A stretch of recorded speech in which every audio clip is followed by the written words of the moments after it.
Hello everyone, आपका हमारे YouTube channel पर स्वागत है। तो आज इस वीडियो में हम बीए प्रोग्राम का 4th semester political science major का यूनिट 2 का टॉपिक करने वाले हैं।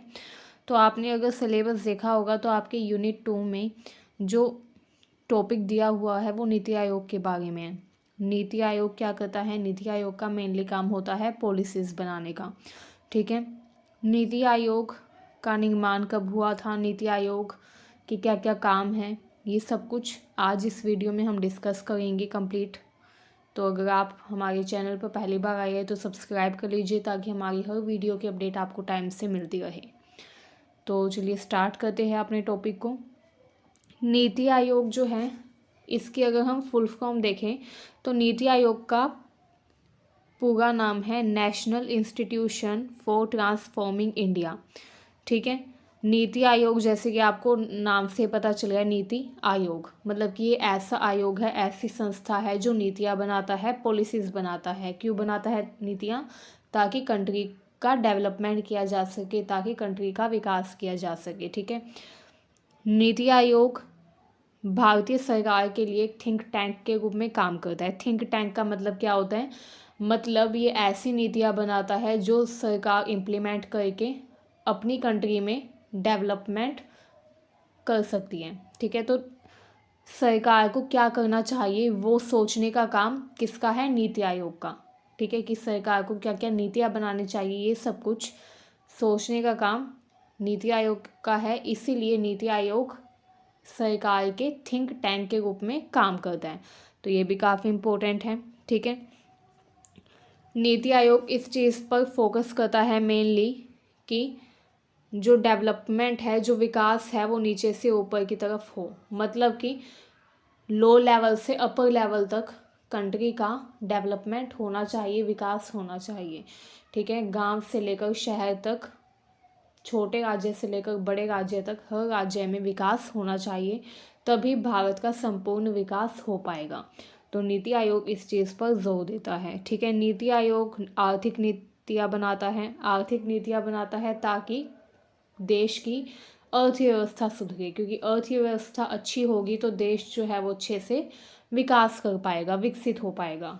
ठीक है, किसी भी देश के लिए विकसित होने के लिए बहुत ज़्यादा ज़रूरी है कि उसके पास आर्थिक संसाधन मौजूद हो। ठीक है, अगर कोई कंट्री आर्थिक रूप से कमज़ोर है तो वो विकसित नहीं हो सकती।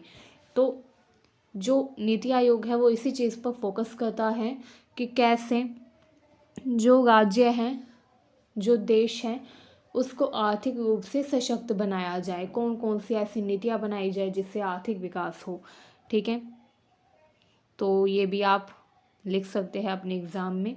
काफ़ी इम्पोर्टेंट है ये कि नीति आयोग कैसे नीतियाँ बनाता है। तो नीति आयोग आर्थिक नीतियाँ बनाता है देश के विकास के लिए। ठीक है, नीति आयोग में भारत की राज्य सरकारों की भागीदारी भी होती है किसी भी नीति के निर्माण में। ठीक है, नीति आयोग जो है, अगर आप इसके सदस्य की बात करें तो जितने भी राज्य हैं भारत के, उन सभी के जो चीफ मिनिस्टर्स होते हैं वो मेंबर होते हैं नीति आयोग के। एंड इसके अकॉर्डिंग वो नीति बनाने में परस्पर रूप से भागीदारी करते हैं। ठीक है, मतलब कि भारत की जो राज्य सरकार है उनकी भागीदारी होती है नीति निर्माण में। ठीक है, इसकी पहलों में 15 वर्षीय रोड मैप, 7 वर्षीय दृष्टि रणनीति तथा कार्य योजना, अमृत, डिजिटल इंडिया, अटल इनोवेशन मिशन, चिकित्सा शिक्षा सुधार, कृषि सुधार, ये सब कुछ शामिल है। मतलब कि नीति आयोग ने किन किन क्षेत्रों में पहल की है, किन किन क्षेत्रों में उसने नीति बनाई है, वो सब कुछ लिखा हुआ है इसमें। नीति आयोग ने 15 वर्षीय रोड मैप तैयार किया कि कैसे 15 सालों के अंदर सपनों का भारत बनाया जा सके, कैसे 15 साल के अंदर भारत का संपूर्ण विकास किया जा सके। तो इस चीज़ पर भी नीति आयोग ने काफ़ी काम किया। ठीक है, इसके अलावा डिजिटल इंडिया, डिजिटलाइजेशन के ऊपर काम किया। ठीक है, चिकित्सा सुधार, शिक्षा सुधार, कृषि सुधार, अटल इनोवेशन मिशन, इन सब पर नीति आयोग ने काफ़ी कुछ पॉलिसीज़ बनाई है, काफ़ी कुछ नीतियाँ बनाई हैं। ठीक है, चलिए अब देखते हैं कि नीति आयोग जो है इसकी पृष्ठभूमि क्या है, मतलब कि इसका बैकग्राउंड कैसे है। मतलब कौन कौन से ऐसे फैक्टर्स थे जो रिस्पॉन्सिबल हैं नीति आयोग के निर्माण में, कैसे नीति आयोग बना एंड क्यों बनाया गया, ये क्या ज़रूरत आन पड़ी थी नीति आयोग बनाने की। तो चलिए इस चीज़ पर भी डिस्कस करते हैं। तो नीति आयोग जो है वो बनाना काफ़ी ज़रूरी था, लेकिन नीति आयोग एकदम से नहीं बना है। नीति आयोग से पहले योजना आयोग बनाया गया था, जो कि हमारी सरकार ने बनाया था। अब क्यों बनाया था? क्योंकि हमारे जो नेता थे उस समय, तत्कालीन जो नेता थे वो यूएसएसआर यानी कि जो रशिया में यूएसएसआर में समाजवादी माहौल था, सोशलिज्म था, उससे वो काफ़ी प्रभावित थे। जैसे पंडित जवाहरलाल नेहरू जो थे वो भी काफ़ी प्रभावित थे समाजवाद से। तो वो चाहते थे कि हमारे देश में भी ऐसी नीतियाँ बनाई जाए जिससे जो गरीब लोग हैं, जो आर्थिक रूप से कमज़ोर लोग हैं, उनका भला हो सके, उनका वेलफेयर हो सके। तो ऐसे लोगों का भला करने के लिए ही ये बहुत ज़्यादा ज़रूरी था कि एक ऐसा ऑर्गेनाइजेशन हो, एक ऐसा आयोग हो जो कि गरीब लोगों के लिए योजनाएं बनाए। तो उसके लिए योजना आयोग की स्थापना की गई थी। ठीक है, अब योजना आयोग जो था वो क्या करता था? उसका काम था योजना बनाने का, ऐसी योजना बनाना जिससे देश का भला हो, सभी लोगों का भला हो। ठीक है, जो गरीब लोग हैं उनका वेलफेयर हो सके, उनका कल्याण हो सके, मतलब कि सामाजिक कल्याण की भावना से ही योजना आयोग बनाया गया था। इसके पीछे एक मकसद ये भी था कि हमारी जो कंट्री है उसका विकास हो सके। अब शुरुआत में योजना आयोग बनाया गया था, लेकिन 2015 में जो माननीय प्रधानमंत्री थे नरेंद्र मोदी, उन्होंने क्या किया, 1 जनवरी 2015 को योजना आयोग को एक नई संस्था नीति आयोग के द्वारा प्रतिस्थापित कर दिया। अब योजना आयोग को चेंज करके उन्होंने क्या बना दिया? नीति आयोग बना दिया। नीति आयोग की फुल फॉर्म हमने अभी जानी थी, national institution for transforming India. मतलब कि ये एक ऐसा नेशनल यानी कि राष्ट्रीय इंस्टीट्यूशन यानी कि आयोग था जो कि क्यों बनाया गया था? भारत के विकास के लिए। ठीक है, अब ये नेशनल इंस्टीट्यूशन है तो इसीलिए जो भी ये पॉलिसीज़ बनाता है, जो भी ये योजनाएं बनाता है, उसको इम्प्लीमेंट करने के बाद वो पूरे देश में, ऑल ओवर कंट्री में लागू होता है। ठीक है, क्योंकि ये नेशनल इंस्टीट्यूशन है। इसके अलावा इसमें सहकारी संघवाद की भावना को प्रतिध्वनित करते हुए अधिकतम शासन, न्यूनतम सरकार की दृष्टि की परिकल्पना के लिए नीचे से ऊपर दृष्टिकोण पर जोर दिया गया। जैसे कि मैंने आपको बताया था कि इसका जो मेन एम था वो था नीचे से ऊपर, ऑल राउंड डेवलपमेंट। ठीक है, मतलब कि नीचे से लेकर ऊपर, लोअर लेवल से लेकर अपर लेवल तक विकास करना, डेवलपमेंट करना, ये इसका मेन एम था। ठीक है, अब नीति आयोग की संरचना के बारे में देखें तो काफ़ी इंपॉर्टेंट है ये। एग्ज़ाम में अगर कोई क्वेश्चन आता है इससे रिलेटेड तो उसमें ये भी ज़रूर आ सकता है कि नीति आयोग की संरचना बताइए, मतलब कि नीति आयोग में कितने सदस्य हैं, कौन कौन है। तो नीति आयोग का एक अध्यक्ष होता है, नीति आयोग का अध्यक्ष होता है प्रधानमंत्री, मतलब कि जो तत्कालीन प्रधानमंत्री होगा वही नीति आयोग का अध्यक्ष होगा। ठीक है, उपाध्यक्ष होता है प्रधानमंत्री द्वारा नियुक्त किया गया कोई व्यक्ति। अब प्रधानमंत्री अध्यक्ष होगा, प्रधानमंत्री फिर एक व्यक्ति को उपाध्यक्ष के रूप में नियुक्त करेगा। ठीक है, उसके बाद गवर्निंग काउंसिल। गवर्निंग काउंसिल में सभी राज्यों के मुख्यमंत्री तथा केंद्र शासित प्रदेशों के उपराज्यपाल शामिल होंगे। जैसे कि मैंने आपको बताया था कि नीति आयोग जो है इसमें सभी राज्य के मुख्यमंत्री शामिल होते हैं नीति के निर्माण में, ताकि आगे चलकर फ्यूचर में कोई कन्फ्लिक्ट ना हो, कोई कन्फ्लिक्ट अराइज ना हो किसी पॉलिसी को लेकर। तो इसीलिए नीति आयोग में किसी भी नीति के निर्माण के समय सारे जो राज्य होते हैं उनके मुख्यमंत्री शामिल होते हैं। ठीक है, इसके अलावा क्षेत्रीय परिषद में मुख्यमंत्री, उपराज्यपाल शामिल होते हैं जिनकी अध्यक्षता प्रधानमंत्री के द्वारा की जाती है। ठीक है, उसके बाद यहाँ पर देखिए इसमें 2 पदेन सदस्य भी होते हैं जो कि अध्यक्ष तथा उपाध्यक्ष के अंडर, उनके नीचे रहकर काम करते हैं। ठीक है, उनकी हेल्प करते हैं। अब इसमें एक मुख्य कार्यकारी अधिकारी भी होता है। ठीक है। ये जो नीति आयोग होता है इसमें एक मुख्य कार्यकारी अधिकारी होता है। यह भारत सरकार के सचिव के पद पर एक निश्चित कार्यकाल के लिए प्रधानमंत्री द्वारा नियुक्त किया जाता है। ये जो मुख्य कार्यकारी अधिकारी होता है ये किसके द्वारा नियुक्त किया जाता है? प्रधानमंत्री के द्वारा नियुक्त किया जाता है, ठीक। तथा भारत सरकार के सचिव के पद पर इसको नियुक्त किया जाता है, ठीक है। चलिए नेक्स्ट देखते हैं। उसके बाद एक विशेष आमंत्रित सदस्य होता है इसमें, ठीक है। विशेष आमंत्रित सदस्य जो है इसको प्रधानमंत्री के द्वारा आमंत्रित किया जाता है, ठीक है। विशेषज्ञ होता है ये जो जैसे सपोज कीजिए नीति आयोग डिसाइड करता है कि वो एक नीति बनाएगा शिक्षा से संबंधित, ठीक है, ताकि शिक्षा के क्षेत्र में विकास हो सके। तो उसके लिए शिक्षा के क्षेत्र में जो विशेषज्ञ होगा उसको आमंत्रित किया जाएगा, ठीक है। तो ये चीज़ होती है इसमें। जिस भी चीज़ पर नीति बनाई जानी है, जिस भी विषय पर नीतियाँ बनाई जानी है, उस विषय से संबंधित, उस क्षेत्र से संबंधित विशेषज्ञ को आमंत्रित किया जाता है जो कि विशेष आमंत्रित सदस्य कहलाते हैं। तो ये संरचना है नीति आयोग की जो कि आपको पता होनी चाहिए, एग्जाम के लिए इम्पोर्टेंट है, ठीक है। नेक्स्ट देख लेते हैं नीति आयोग का महत्व क्या होता है। अब नीति आयोग का अगर हम महत्व देखें तो नीति आयोग 65 वर्ष पुराना योजना आयोग का ही एक नया वर्जन आप बोल सकते हैं, नया वर्जन है, नया रूप है, ठीक है।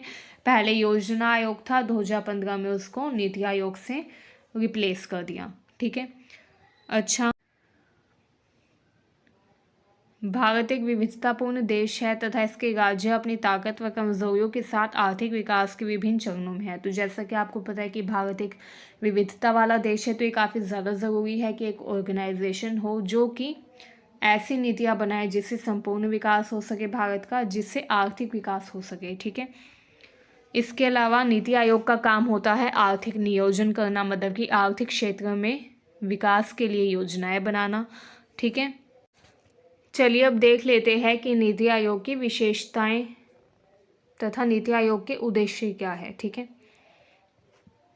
ये काफ़ी ज़्यादा ज़रूरी है कि आपको पता होना चाहिए नीति आयोग क्यों बनाया गया, उद्देश्य क्या थे इसके पीछे, ठीक है। नीति आयोग बनाने का मोटिव क्या है? तो नीति आयोग जो है ये क्या करता है, ये एक मजबूत राष्ट्र बनाने की परिकल्पना करता है। ये ऐसी नीतियाँ बनाता है जिससे हमारा जो देश है, हमारा जो राष्ट्र है वो और ज़्यादा मजबूत बने, ठीक है। यह सहकारी संघवाद को बढ़ावा देता है, मतलब कि भारत के जो अलग अलग राज्य हैं उनके बीच में सहकारिता को बढ़ाता है, उनके बीच में जो एकता है, यूनिटी है, उसको बढ़ाने का प्रयास करता है। ऐसी नीतियाँ बनाता है जिससे देश के हर राज्य का विकास हो। ऐसा ना हो कि एक राज्य पीछे रह जाए, नहीं, इसका मेन एम है कि हर राज्य का विकास हो। भारत के जितने राज्य हैं हर राज्य का विकास होना चाहिए। भारत में जो राज्य हैं उनके गांव जो है उनका भी विकास होना चाहिए, ठीक है। तो ये इसका उद्देश्य है, ठीक है। इसके अलावा ग्रामीण स्तर पर विश्वसनीय योजनाएं तैयार करने व इन्हें सरकार के उच्च स्तरों पर उत्तरोत्तर एकत्र करने के लिए ये तंत्र विकसित किया गया। जैसे कि मैंने आपको बताया कि जो योजना आयोग था तथा जो नीति आयोग है उसका मेन एम ये है कि जो लोअर लेवल है यानी कि जो ग्रामीण क्षेत्र है, ग्रामीण स्तर पर भी विकास हो सके, ठीक है। एंड ये क्या करता है, ये ग्रामीण स्तर पर विकास के लिए भी योजनाएं बनाता है। नीति आयोग का उद्देश्य है कि हर राज्य का विकास हो तथा राज्य के अंदर गांव भी शामिल है, तो जो गांव है उनका भी विकास होना चाहिए, ग्रामीण क्षेत्रों का भी विकास होना चाहिए, ठीक है। इसके अलावा ये सुनिश्चित करता है कि राष्ट्रीय सुरक्षा तथा ऐसी नीतियाँ बनाई जाएं जिससे हमारे देश का हित हो, हमारी राष्ट्रीय सुरक्षा जो है वो परेशानी में ना आए, ठीक है। ऐसी नीतियाँ बनाई जाए जिससे हमारी जो राष्ट्रीय सुरक्षा है वो संरक्षित रहे, ठीक है, हमारी राष्ट्रीय सुरक्षा को कोई चोट ना पहुंचा सके। तो ऐसी नीतियाँ, ऐसी आर्थिक रणनीति बनाने का इसमें प्रयास किया जाता है, ठीक है। इसके अलावा नीति आयोग समाज के उन वर्गों पर विशेष ध्यान देता है जिन्हें आर्थिक प्रगति से पर्याप्त लाभ न मिलने का खतरा हो। मतलब कि ऐसे वर्ग, ऐसे क्लासेस के जो लोग हैं जिनको आर्थिक प्रगति से लाभ नहीं मिलेगा, ऐसे लोगों के लिए भी नीति बनाना नीति आयोग का काम है। ठीक है। अब ऐसे लोग कौन होते हैं? जैसे बहुत सारे आपने ऐसे लोगों को देखा होगा जो स्लम्स में रहते हैं। ठीक है। तो हमारी कंट्री में जब डेवलपमेंट होता है, जैसे बड़ी बड़ी बिल्डिंग्स बनती है, तो उन बड़ी बड़ी बिल्डिंग्स बनने का जो स्लम्स में रहने वाले लोग हैं उनको कोई फ़ायदा नहीं मिलता। क्यों नहीं मिलता? क्योंकि वो पढ़े लिखे नहीं है, तो वो जो बड़ी बड़ी कंपनीज बन गई है, बड़ी बड़ी जो बिल्डिंग्स बन गई है, उसमें वो काम नहीं कर सकते। तो ऐसे में नीति आयोग जो है ये इस चीज़ पर जोर देता है कि ऐसे लोग जिनको आर्थिक प्रगति से लाभ नहीं मिलता, उनको भी ऐसी नीतियाँ बनाई जाए कि उनको भी आर्थिक प्रगति से लाभ मिले। मतलब कि उनके लिए भी नीतियाँ बनाई जाए। सभी लोगों को बुनियादी ज़रूरतें पूरा करने के लिए समर्थ बनाना होगा, सक्षम बनाना होगा, क्योंकि जब व्यक्ति की बुनियादी ज़रूरतें पूरी होती है तभी वो व्यक्ति अपना संपूर्ण विकास कर पाता है। ठीक है। तथा हमारे देश की जो आर्थिक प्रगति होगी वो तभी फलदायी होगी जब सभी लोगों को उसका बराबर लाभ मिलेगा। ठीक है। तो इस चीज़ पर भी इसमें जोर दिया जाता है। इसके अलावा नीति आयोग का काम शैक्षिक नीतियाँ बनाना भी है। ठीक है। तथा ये सरकार के थिंक टैंक के रूप में काम करे, जैसे कि मैंने आपको पहले बताया। इसका मेन काम क्या होता है? सरकार को सलाह देना कि सरकार को कैसी नीतियाँ बनानी चाहिए। ठीक है। गवर्नमेंट को कैसी पॉलिसीज इम्प्लीमेंट करनी चाहिए। इसके अलावा यहाँ पर देखिए, राष्ट्रीय व अंतर्राष्ट्रीय विशेषज्ञों, चिकित्सकों तथा अन्य भागीदारों के एक सहयोगी समुदाय के माध्यम से एक ज्ञान, नवाचार व उद्यमशीलता सहायता प्रणाली बनाना भी इसका उद्देश्य है। मतलब कि एक ऐसा समुदाय बनाया जाए जिसमें लोग जो है वो ज्ञानी हो, लोग नए नए इनोवेशंस करें। नवाचार का मतलब होता है नई नई खोजों को बढ़ावा देना, डिस्कवरीज को बढ़ावा देना। इसमें इस चीज़ पर भी जोर दिया गया है कि जो लोग हैं, ऐसे लोग जो कि उद्यमशील हैं, मतलब कि जो बिजनेस के क्षेत्र में काफ़ी आगे जा सकते हैं, तथा ऐसे लोग जो काफ़ी ज्ञानी हैं, जो फिलोसोफर्स हैं, जो काफ़ी इंटरेस्टेड है साइंस के क्षेत्र में, ऐसे लोगों की मदद करना। ठीक है। ऐसे लोगों का सहयोग करना, क्योंकि जब वो लोग अपना काम अच्छे से करेंगे तो हमारे देश का ही डेवलपमेंट होगा। तो ऐसे लोगों को सहयोग देने का मतलब है उनको फाइनेंशियली हेल्प करना, उनको पैसे देना ताकि वो और अच्छे से रिसर्च कर सके। ठीक है। तो इस चीज़ पर भी इसमें जोर दिया गया है। इसके अलावा ये विकास का एजेंडा भी तैयार करता है कि कैसे हमारे क्षेत्र का, हमारे देश का विकास हो। ठीक है। तथा इसका उद्देश्य है चहुमुखी विकास करना, मतलब कि चारों दिशाओं में हर जगह अच्छे से विकास होना चाहिए। तो ये हमारा आज का टॉपिक था। मुझे उम्मीद है ये जानकारी आपको अच्छी लगी, ये वीडियो आपको यूज़फुल लगी। अगर आपको ये वीडियो अच्छी लगी हो तो हमारे चैनल को सब्सक्राइब करें एंड वीडियो को अपने सभी दोस्तों के पास भी शेयर करें। अभी फ़िलहाल हमने सेकंड यूनिट की है, हम यूनिट 2 से स्टार्ट करेंगे, क्योंकि यूनिट 1 जो है, अगर आप यूनिट 2, यूनिट 3, यूनिट 4 ये सारी यूनिट्स अच्छे से कर लेंगे तो यूनिट 1 आपकी अपने आप ही क्लियर हो जाएगी। यूनिट 1 में ज़्यादा कुछ खास नहीं है, तो इसलिए हमने यूनिट 2 से स्टार्ट किया है। अगर आपको वीडियो अच्छी लगी हो तो दोस्तों के पास भी शेयर करिए। Thank you very much.